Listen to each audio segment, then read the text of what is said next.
With the new X series of scratch-offs from the New York Lottery, you can multiply your winnings up to 100 times. The X series from the New York Lottery. It's a better way to multiply.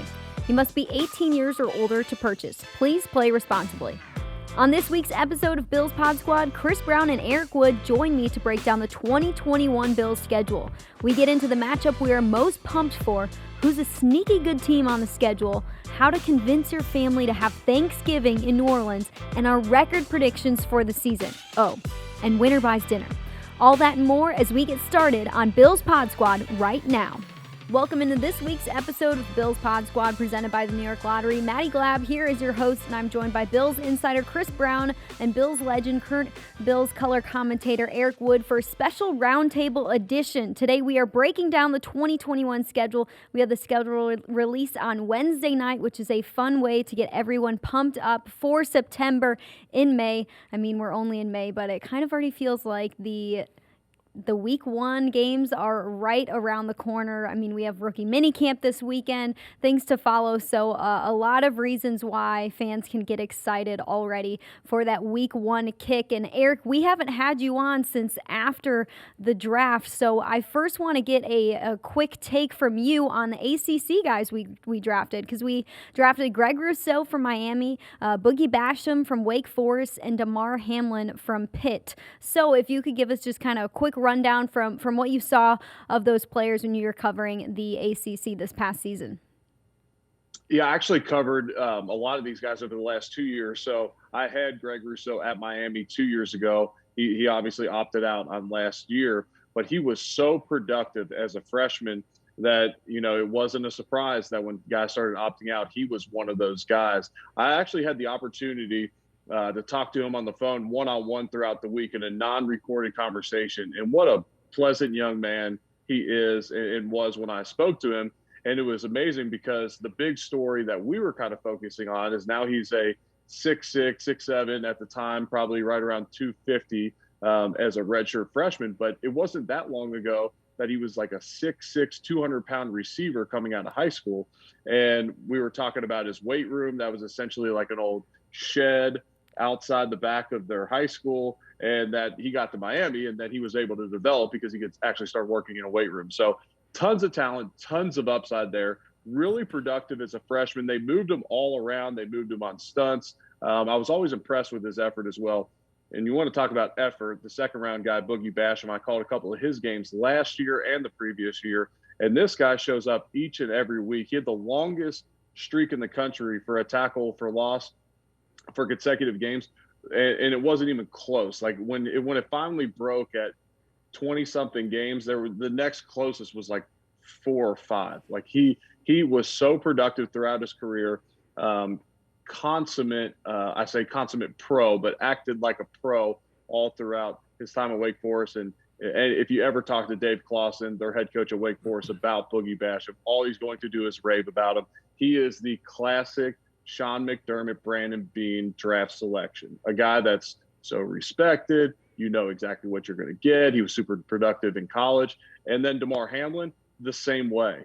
I was back at Pitt's spring game a few weeks ago calling it for ACC Network, and we were trying to get some guys on. We wanted to get some potential pro prospects. We were talking about Patrick Jones, who went a little earlier than him. We were talking about Rashad Weaver, who went in the second or third round. And Narduzzi's like, no, get my boy Hamlin on there. He loves Damar Hamlin. And so you have another case of a guy that the coaching staff loved at Pitt. They always would rave about him. He handles himself extremely well. And this is a guy, so Paris Ford, their other safety, opted out early, midway through the season last year. And Damar Hamlin stayed, and I'm like, man, that's weird, because I think Damar Hamlin's a lot better than Paris Ford. Well, he ends up getting drafted earlier than him, and I think Damar Hamlin is a guy that can stick around in the NFL for a long time, maybe develop into a starter, but definitely be a core special teamer, a guy that you could maybe flirt around with in the box, but he'll be a good player and a guy who I definitely think will make the team next year. Brownie, I'm liking what I'm hearing from Eric Wood about these guys. Those are all rave reviews. And next time you talk to Dave Clawson, Eric, you can talk to him about Western New York. He is a Western New York native. He was born in Lewiston, New York, up here, and went to Newport High School. So he was all about talking to Boogie about Western New York. He's like fired up that one of his players is up here now. Definitely That's so awesome. cool. I'm surprised that never came up through our conversations because I had him in production meetings multiple times. I'm going to have to get on him about that.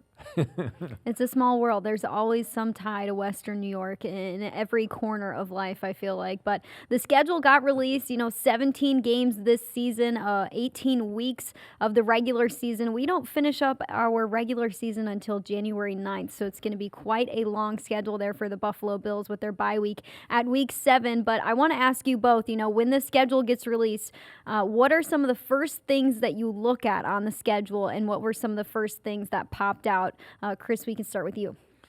Yeah, I mean, we always gravitate towards the primetime lineup, right? We want to see what kind of respect are the Bills getting for primetime, showcase-type games. And, they got the same number they got last year, 4, which I think is totally fair. The max you can get is 5, so you're right there.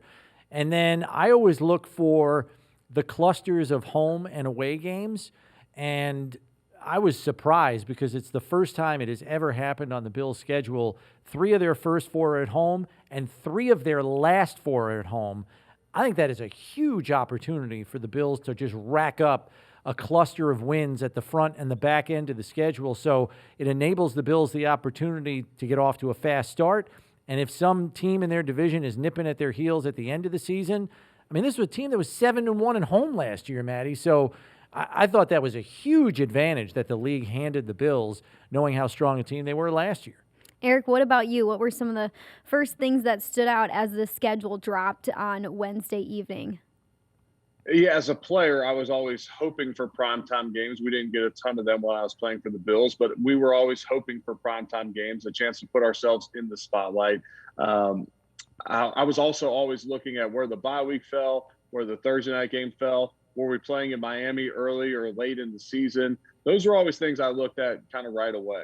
And now as a broadcaster and someone who works for the organization, I'm looking for a lot of the same things as Chris is. And for me, the primetime games are great. They're actually more inconvenient when you're working them because, it throws off your schedule. It's hard to commute home and all that. But, man, it's great for the Bills organization. You love to see them get that respect that they earn. It's great for luring in free agents. It's great for the Bills' brand and marketing. I mean, just for the organization, for back-to-back years to have 4 primetime games is incredible. It's incredible what they've built considering 5 years ago we weren't getting any or maybe just the mandatory Thursday game. And so now we're seeing the Bills in the spotlight back on Thanksgiving. And so it's great for the organization. Yeah, I love that Thanksgiving matchup. But that was the Buffalo Bills coming out party in 2019 playing against the Dallas Cowboys. Josh Allen had such a great game. It was such a fun game to watch. I cannot wait for this year's as well. I do like that it's the night slot, but I want to dig into these primetime games a little bit more. So the Bills got 4, but you guys, 10 other teams got 5 primetime games. The Chiefs, the Bucks, Saints, Seahawks, Steelers, Ravens, Rams, 49ers. I think the Bills were deserving of one more primetime game. And who was it? Mike North was on Good Morning Football, who helps with the schedule. And he said that the Bills, because of their season last year, were definitely deserving of one more primetime game and a home primetime game, because we only have one home primetime game this season. And I just think about Bills Mafia and how rocking that stadium would be, and why wouldn't you want to put one extra primetime game there to get those awesome shots from the broadcast of hopefully a full stadium and whatnot, especially maybe late in the season when it's a cold weather game and you're really getting the elements of Western New York. But he said one reason why they didn't want to schedule the Bills one more primetime game at home at least was because of the Thanksgiving game. So the scheduling of the Thanksgiving game took a little bit more stock in there as to 4 total instead of 5. Maybe if they weren't playing on Thanksgiving, they would have a different Thursday night game, because he said the Thanksgiving game isn't technically a part of the Thursday night football package. So, I mean, what do you guys think there? There's 10 other teams who got 5 primetime games, and not all 10 are at the Buffalo Bills status. I know this is just going to be my 3rd season with this team, so you You guys know about the type of respect that Buffalo has had to earn, but at this point, I'm saying throw one more on the schedule. Come on. Yeah, I mean, I see your point, Maddie. Go ahead, Chris. Sorry, I was just going to say, I know a lot of people that we took calls from on One Bills Live after the schedule came out. They were more incensed about the fact that there was only one home primetime game out of the 4. They were more bothered by that than not getting the maximum of 5 more than anything else. And I tried to explain to them, if you look at the Bills' schedule, some of their most attractive opponents on the entire schedule, Kansas City, Tennessee, New Orleans, Tampa, and New England maybe, okay, and Pittsburgh. Almost all of them are away games. And so the most attractive games that you'd put in prime time, unfortunately for the Bills in most cases, are road games. And so I think I don't think it's the league shunning the atmosphere that Western New York and Bills Mafia provides in Orchard Park on a game day. I don't think it's that. I think it's they fell victim to the fact that some of their most attractive games just happen to be road games this year more than anything else. That's true. Colts game, though. I think the Colts Could are have going done to be the a great Colts team game, this year. But the problem there is 2 small markets for a primetime game, and the league will almost never do that. And you, coming from big market Chicago, should know that. I should know Maddie. better. It's just in my blood to think that everybody always gets primetime games because that's just what I grew up with. They rarely put 2 small markets on a primetime game together. Eric, what's your take on that? You think they were deserving of one more, or you kind of you understand where Chris is coming from in that, hey, they don't have the best opponents at home. It's not their fault. No, I see Chris's point exactly, and I see the point that you made as well, Maddie. When you look at what the Bills did last year and they're playing in the AFC Championship game, they have the runner-up for the MVP in Josh Allen last year. They're an exciting team. They bring a lot to the table in that primetime spot. And with the attention that they've been getting nationally, you would assume that they would get more primetime games, more at home. But I think, like you said, Chris, it's more predicated on the opponents and the 2 small markets when you look at the Indy game. Yeah, you bring up a good point there. Game on the schedule you are looking forward to most. What is it, Chris? Go first. And you guys can overlap if you want. But there's some great ones. Yeah, game I'm looking forward to the most. I guess I would pick Tennessee because I really see that as an even bigger revenge game than the Kansas City game, because I think they know they went down there in what turned out to be a wacky week due to COVID, and you're playing this team. No, you're playing that team. Oh, the game's the day after tomorrow. You got to go play them on a Tuesday night at 7 o'clock.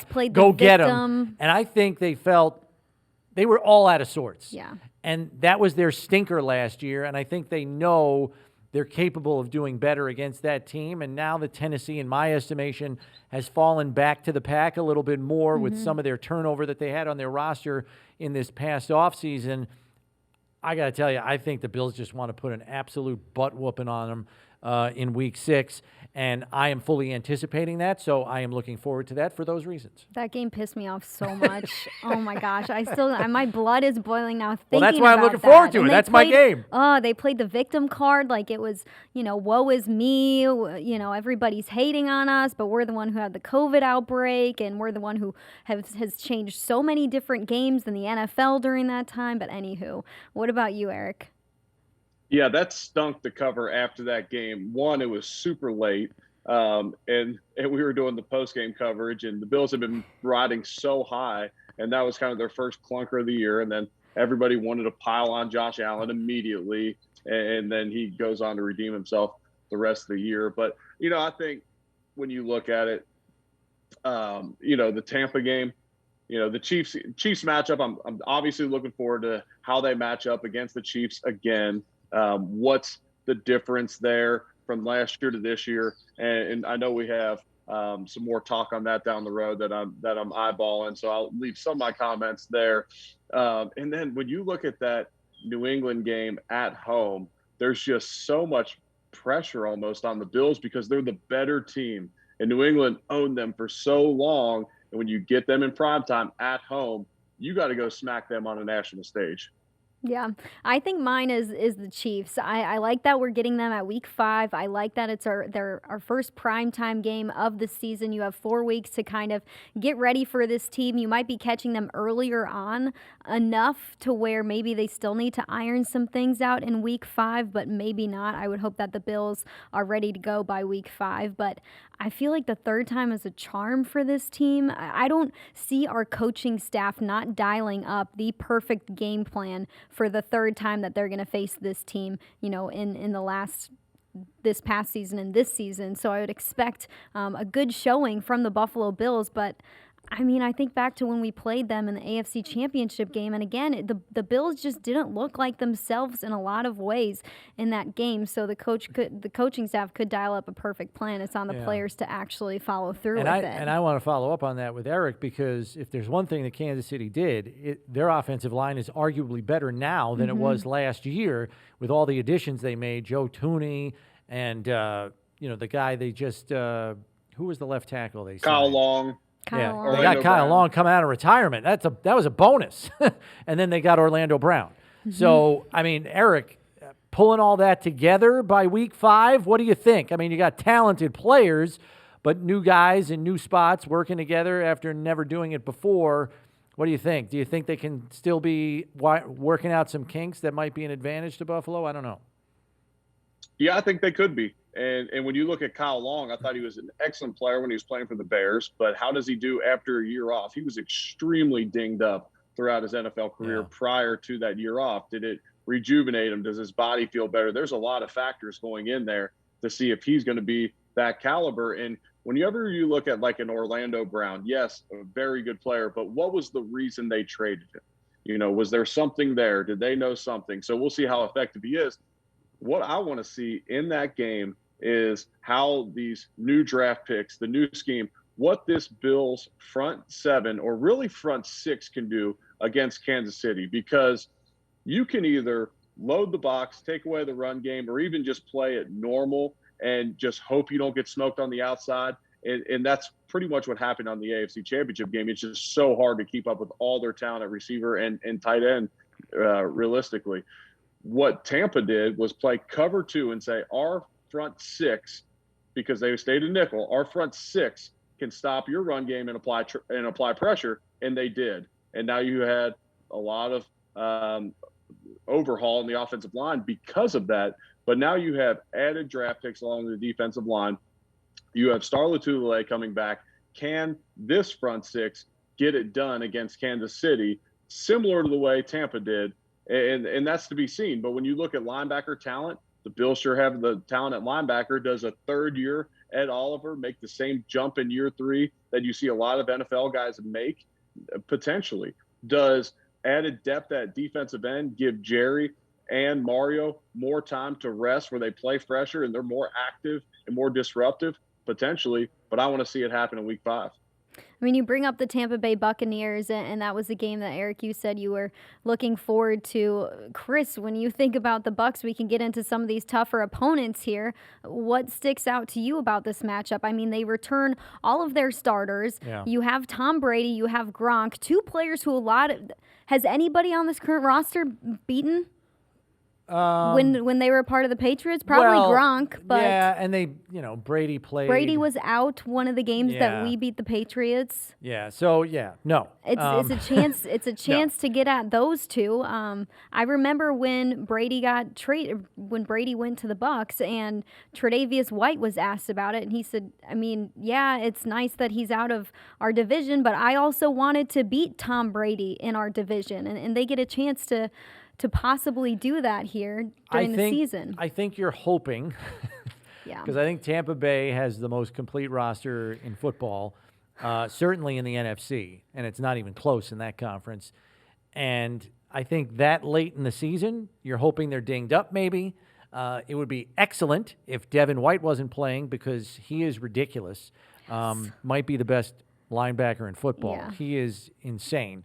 He runs like a DB and hits like a linebacker, and he's the ultimate defensive weapon, as I see it, at the second level of any defense in the league. And then Levante David, even though he's a little long in the tooth, can still cover ground. Those 2 guys were the key to their back seven coverage plan in the Super Bowl, in my opinion. Their front four certainly helped those guys, but man, they are such a complete group, and Brady is still Brady. And so I think that game it's going to be really tough. Like if you're looking down the schedule and you're going to give the Bills their tough stretch too. Yeah, if you're going to give the Bills like 3 losses, everybody's probably picking Tampa as one of those 3 losses. If you're going to lose a game, it's probably that one, because I think the Bills have to play their absolute level best. And I think Tampa's going to have to be a little bit off their game for the Bills to win that one down there in that week. And yeah, you're also talking about a 44-year-old quarterback in Week 12. You know, I love Tom Brady and respect him more than anybody and what he's done in his career. But you're talking about a guy that's going to be 44 years old in Week 12. And I'm not saying he's going to have a year like Drew Brees did last year, but you saw what age can do to an older QB later in the year. If they get dinged up, it can kind of pile on them. And we'll hit on one more of these tough opponents. I mean, the Saints on Thanksgiving at their place, going to be an exciting matchup. This is a team that has a lot of question marks going into the season. I mean, Drew Brees has retired, so you have Jameis Winston, who heads into his 7th season. You have Taysom Hill, who is a part of the game plan. It'll be interesting to see how they work those two in together. If they do, Emmanuel Sanders is going to be playing against his former team, so maybe we'll get some good advice from him. But in free agency, they didn't use it to do really anything. They used it to save money if they could, because they were the team who had to cut the most. I think $100 million almost to stay under the cap there to make sure they had enough to sign all their rookies. And Michael Thomas, he only played in 7 games last season, had only 438 receiving yards. But you look at his season in 2019 where he had more than 1,700. So I think this game is going to present a lot of interesting factors, especially it being, more than midway through the season. So you think each team would maybe be a well-oiled machine by then, depending on how things are working for the Saints and for the Bills. But Chris, when you see this game on Thanksgiving, what are some other things that stick out to you here about the matchup? Yeah, I think your point is well taken that, both teams will be pretty settled in terms of who they are and what they are at that point in the season. And I think Sean Payton's going to come to the realization rather quickly that they're going to have to probably hang 30 points on opponents every single week if they want to win more games than they lose. Because I think what goes by the board with all the cutting that they had to do off of their books business-wise was all the talent they lost on the defensive side of the ball. That was a top 10 passing defense last year. Not that was a problem when Josh Allen faced top 10 passing defenses last year. He was like 6-1 against them.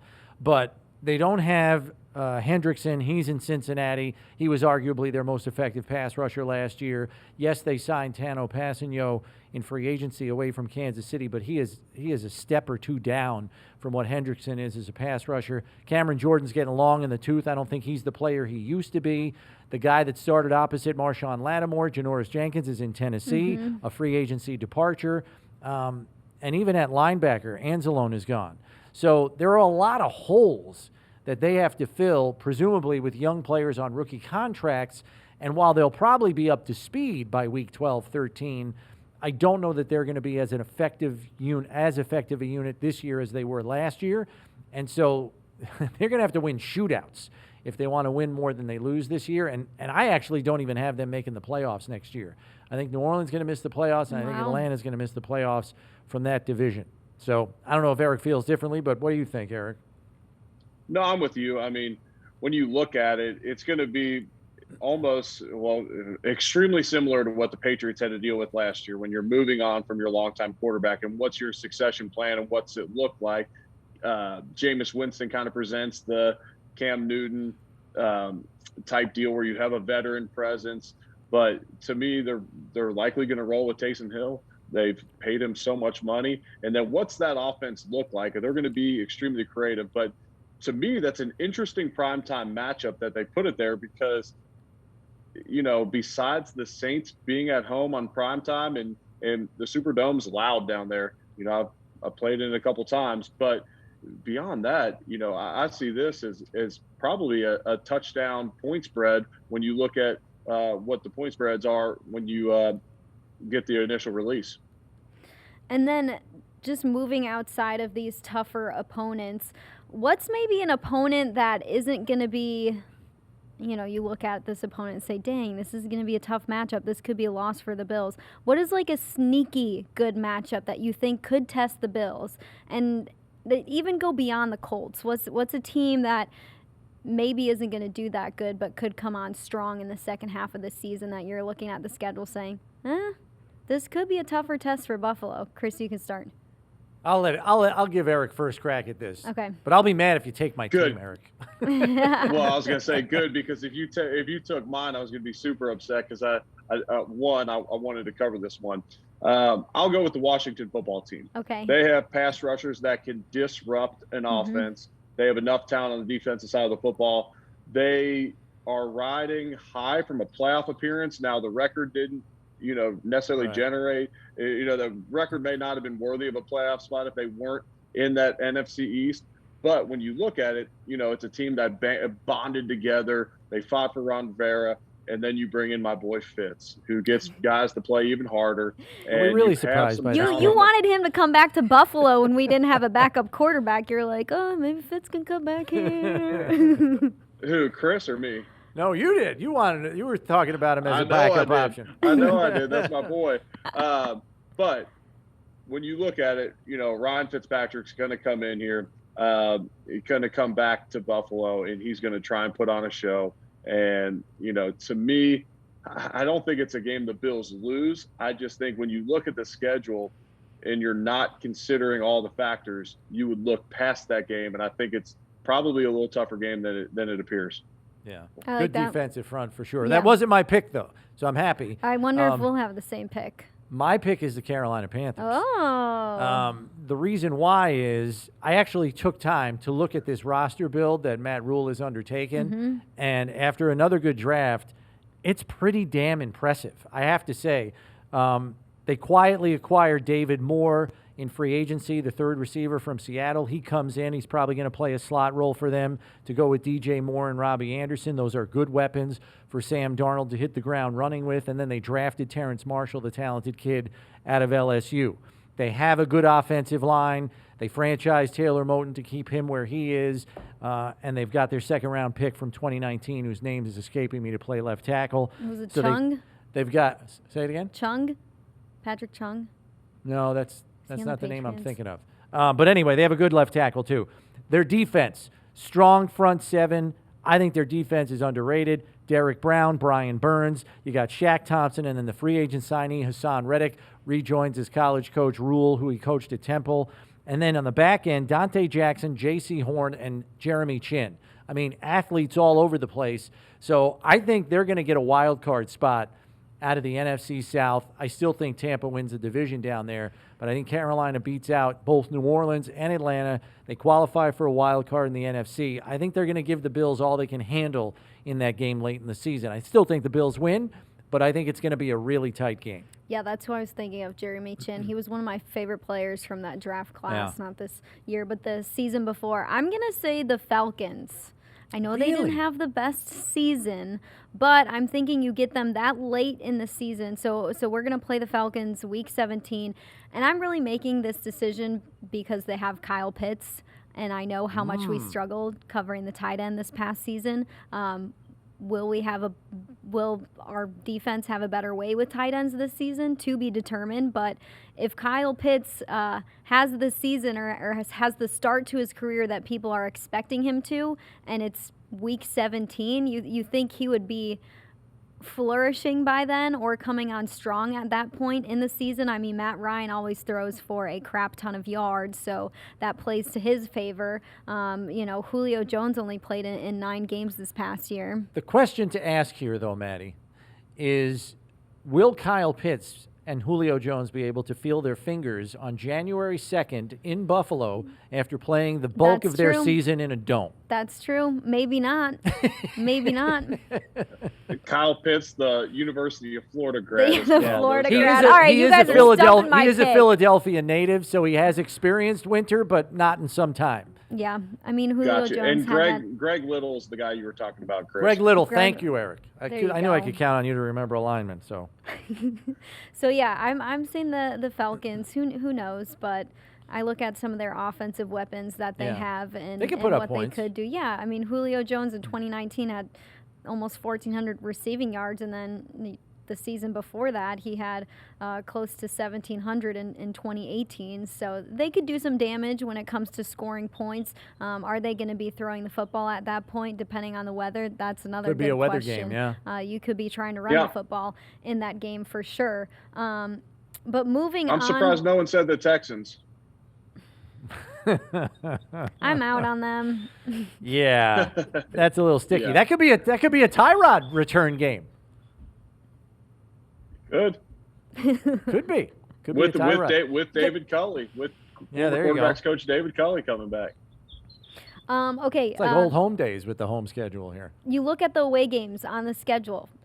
Last season's away games, they were pretty great. They were a lot of great games that you could travel to and tailgate at, but of course, nobody was going to football games last season because of COVID. Hopefully this season, our fans can travel to games. I mean, you have some awesome matchups: the Chiefs, the Titans, the Jaguars. If you want to go somewhere warm, the Bucks, the Saints.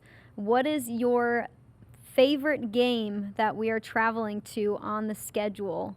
And we're thinking like fans here? Yeah, like fans. What do you think would be the best game to travel to as a fan? Yeah, I'm going to go based off the opinions of basically half my neighborhood. Nashville. And it's Nashville, yeah. It's not even close. Everybody, look, we work here at One Bills Drive, so naturally we are getting peppered with text messages Yeah. all week like, hey, if you were a betting man, would you say that the Titans game is going to be in the first half of the season or the last half of the season? I need and to I book have to my go flight. delete, because, they think I've got the schedule like 4 days in advance, and, I don't have that. But safe to say, everybody wants to go to Nashville. I will say this, though. It was interesting that we got a lot of calls on One Bills Live this week. People, a lot of fans, they saw that for the first time ever, the Bills are playing all three Florida-based teams on the road this year. And they're like, hey, do you think the league might schedule two of the Florida teams back-to-back so I can spend a whole week down there and go to two Bills road games in the state of Florida? I'm like, yeah, I don't think they're thinking about that. They're not But worried that was about on the your travel minds of a lot of schedule. Bills fans, too. Oh my gosh. Eric, what's yours? Yeah, I like Tampa in December. So I'm with you, Chris. Nashville is an incredible town, but a lot of Bills fans have been there. So I'm trying to get them Yeah. a little outside the box. Go down to Tampa to create an atmosphere down there. You get out of the cold for a few days in December. That would be a good one. Obviously, Nashville would be in the tops there. When you look at New Orleans, that'd be Thanksgiving. So do you want to leave town on Thanksgiving? But New Orleans is a incredible host city for sporting events, because if you stay in the French Quarter, you can walk to the Superdome and back. So you really don't even have to get Ubers or anything. It makes for an incredible host city. And then if you haven't been to Kansas City, Arrowhead is a really cool stadium. Obviously, that would be an electric atmosphere there. Get you some good barbecue. Bills fans that haven't been there, I'd recommend that one as well. Yeah, the one thing about New Orleans that I think we need to consider here, what is the biggest bar night of the year? Blackout Wednesday. The night before Thanksgiving. Now, think about this. Bills Mafia, the night before Thanksgiving, Oh my gosh. and not having to worry to show up for kickoff until 8:20 p.m. on Thanksgiving. Whoa. That is a potential trifecta combination of partying proportions like we have never witnessed before, not to mention the fact that almost everybody will not be working the next day. That's so true. All right, give me your best conversation or your best whatever you would say to try and convince your wife that you're going to New Orleans for Thanksgiving. How would you convince? Excuse. No, as a fan, how would you no. convince your wife The that only way to we're taking the family Yeah, to the only- New Orleans for yeah, Thanksgiving? That's the only way to convince her. If Give a they're little coming to- Yeah, I was gonna say- blueprint. Yeah. Yeah, I was going to say, you either bring your wife Yeah. or you set up something where you agree to go to your in-laws for a certain amount of years in a row as payback if you can go down to the game solo with your boys, or hey, we'll do some big elaborate deal on Sunday instead of Thursday, and we can have both your in-laws and our family over and do a joint Thanksgiving together for the first time, because usually it's separate. But you're going to have to get creative, because that's going to be a tough sell. There's a Caribbean there's a Caribbean vacation to reciprocate. That's the only way that's happening.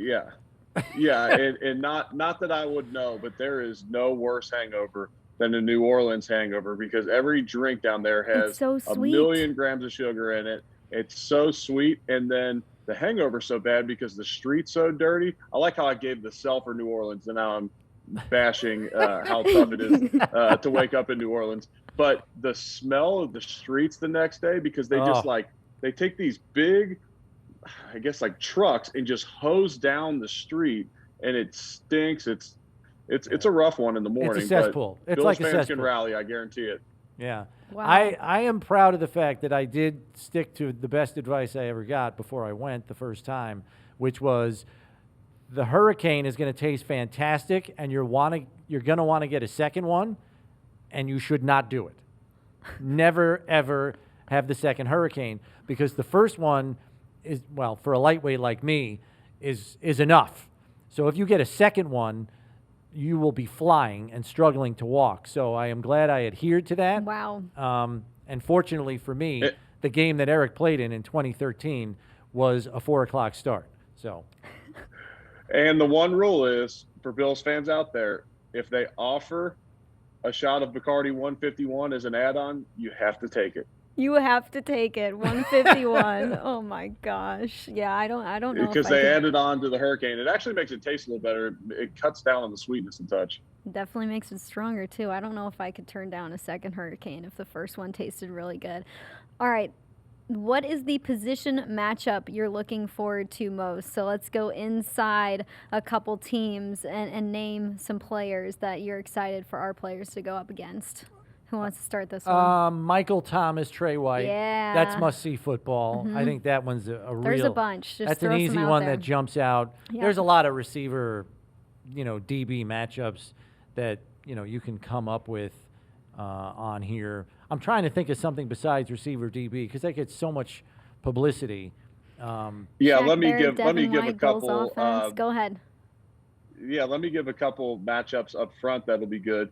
You're looking at an excellent Steelers defense in week 1. Everyone's going to be fresh. They'll have all their linebackers back. We exposed their linebackers. The passing lanes might not be open as fast this time because of that.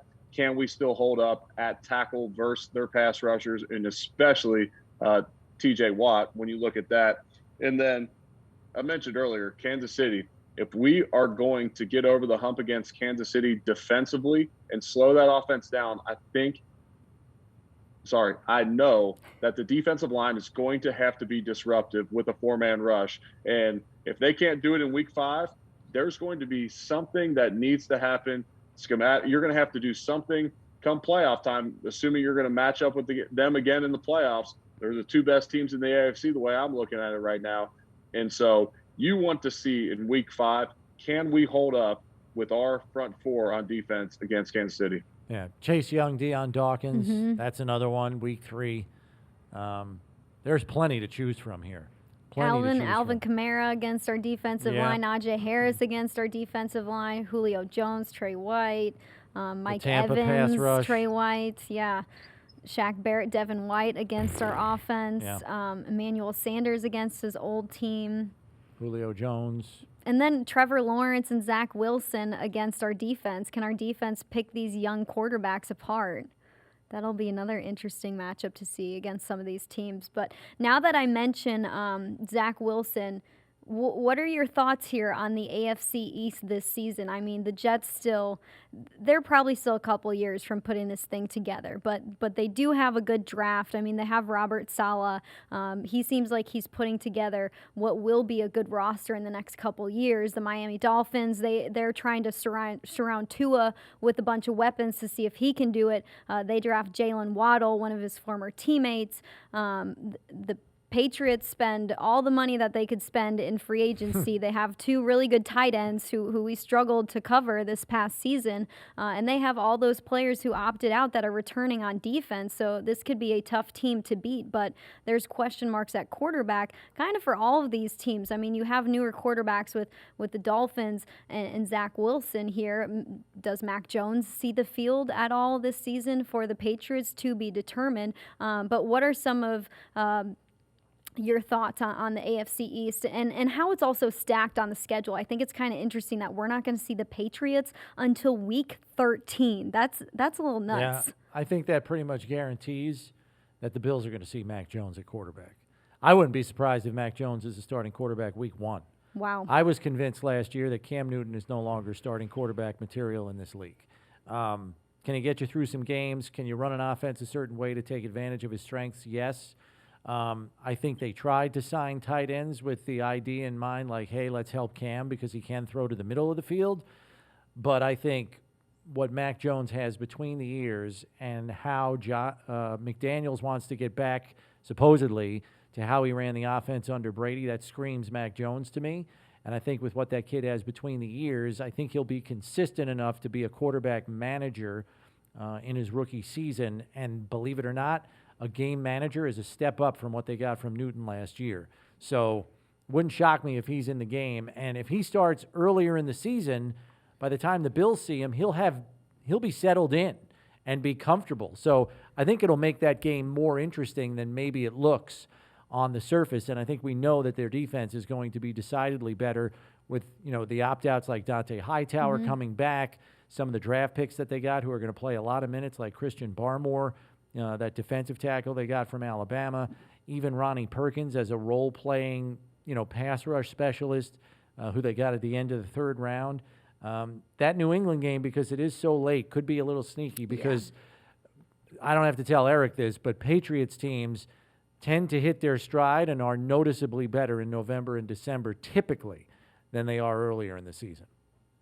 Yeah, and I don't know if that was a New England thing or a Brady thing. The debate continues, and that's part of one of the things so intriguing about the Tampa game in December is if it's Brady, then you got the unfortunate task of getting Brady in December. But I'm with you. I mean, the quarterback picture in the AFC East, besides with the Bills, is kind of up in the air. Obviously, Tua is going to start down in Miami, but what kind of player are you going to get from him in year 2 this year? Is it going to be more consistent when you don't have Fitz waiting in the wings to come in whenever Flores decides to pull the string on him down there? And so does he gain more confidence from that, knowing that he could settle into the game and not be pulled after one mistake?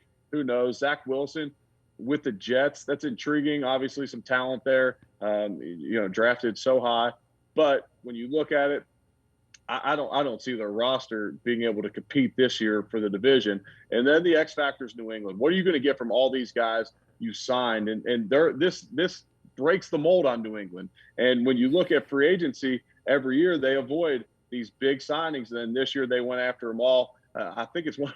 I mean, this is a think and not know, as opposed to some of my earlier takes. It's one of those deals where I think Belichick was so offended that Brady went out and won a Super Bowl. He said, okay, well, now I have to go get some wins and prove myself. I'm going to go actually spend some money in free agency. And there was no way of them knowing that Mac Jones was going to fall all the way into the draft. But at this point, I'm with you, Chris. I think Mac Jones is the starter day one with Jarrett Stidham as the backup. And I think you take Cam Newton off the roster and just say, hey, we're going to install one offense this year, not two. Not one for Stidham, one for Newton. Yeah. We are going to install one offense so we can be actually really good at it. And tight ends are a young quarterback's best friend, and so they got 2 really good ones now. Yeah, and they only guaranteed $3.5 million in Cam's $12.5 million or whatever the heck he got. That is a pittance when you think about everything that they spent. Mm-hmm. So it might be like, hey, Cam, thanks for doing everything and blah, blah, blah, but we got to go with the kid, and we got to move forward. And the one thing that I do like about the division schedule in terms of how it lines up is they get Miami early, which I think is a good thing for the Bills because they've got a lot of new pieces they're trying to fit together on the defensive side of the ball. Not necessarily a corner. Those two guys are still there, but they got a new safety in McCourty. They've got new linebackers, and they have new guys up front rushing the passer. That's a lot to fit together. And by week 2, I'm not convinced it's going to be all humming. So that's an advantage for the Bills offense, I think, getting them early. Week 7 might be a different story, but that week 2 game with the continuity that the Bills bring into the season, I think it's advantage Bills in week 2 for sure against Miami. And I agree with you, Maddie. I think the best thing that the Jets did was hire Robert Saleh. Yeah. That is the best head coaching he's the hire real they have dude. made since Herm Edwards. I mean, that he is a really, really good builder. I kind of think he's a lot like Coach McDermott. I think they're wired much the same way in how to build it and having a vision. It's going to take some time. They're behind everybody else in the division right now. All right, let's end this podcast. You want to do a little bit of record prediction? We could do over/under. We could predict the record. Yeah. Let's do it. Eric, you want to start us? You want to? Yeah, but just like our Prediction, you want to do roundtable over, prior under? to the games, Chris, there's got to be a wager. Oh, okay. Ooh. Like, yeah, like. Are we allowed to go Whoever's out to the dinner furthest- yet during COVID here? Like, what the heck can we do now? Well, well,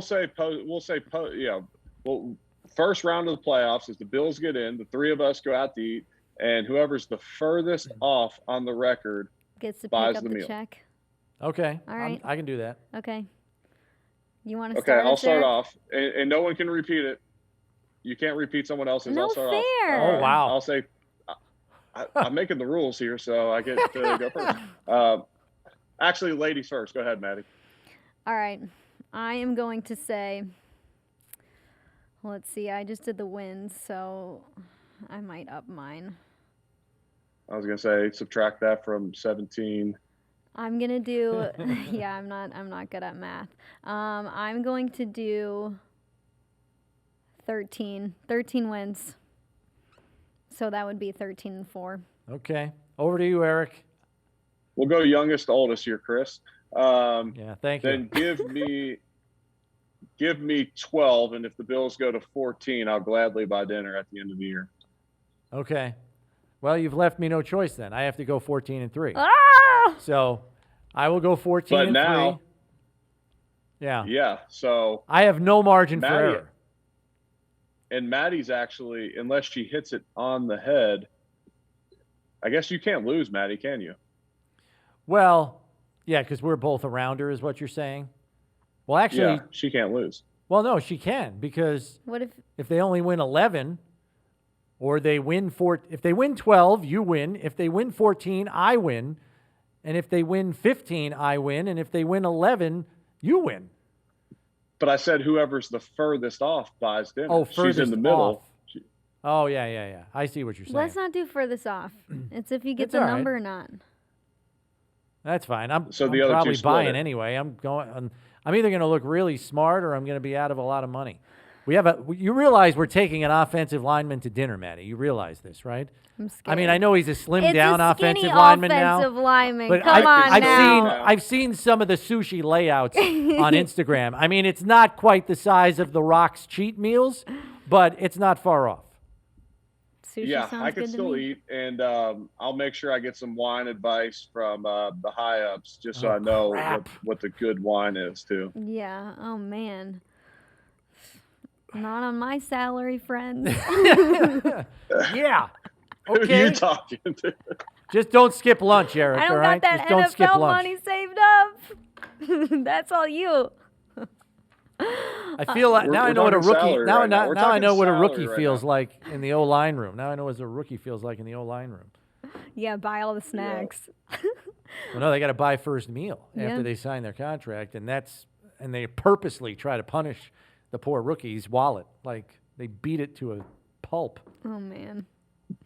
And I think I might have said this on this podcast before. If not, I definitely said it on my own. Shameless plug. But one thing I would tell guys that when we would do our rookie night, I would always say, I've gone out to eat with all of you guys and your wives, if you're married, your girlfriends. If you wouldn't order it when you go out with them, then don't expect the rookie to pay for it, because that's garbage. Like, we are going out to eat. If you wouldn't order it yourself and pay for it, why do you expect someone else to pay for it? And I think the rookies always appreciated that. I know they did, but to me, it was always a bad look when someone would order, Wagyu filet. And I'm like, you've never ordered Wagyu for yourself.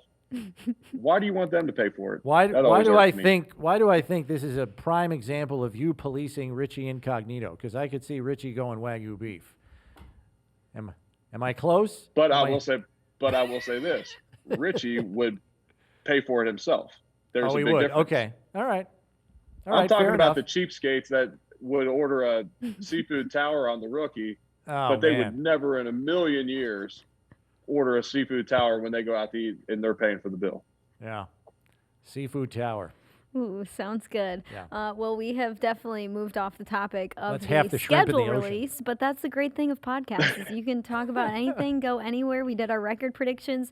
We broke it all down. And guys, thanks for taking the time to get through the schedule with me. 2021 season, a lot of anticipation. It's going to be an exciting one. I know we are all looking forward to everything getting started, because that means we're going to be a lot more busy, but that's a good thing. That's fine. It's like Bart Scott said, can't wait. Eric, we hope to see you in Buffalo Absolutely. soon. I know you were in Kentucky the whole time, so hopefully you'll be in Buffalo regularly now. I know. I'm looking forward to it. I can't wait to get back up there. I love the summertime in Buffalo, so hopefully I get up there before too long. Definitely. And thanks to everybody for tuning in to another episode of Bills Pod Squad. Stay tuned for more episodes to come.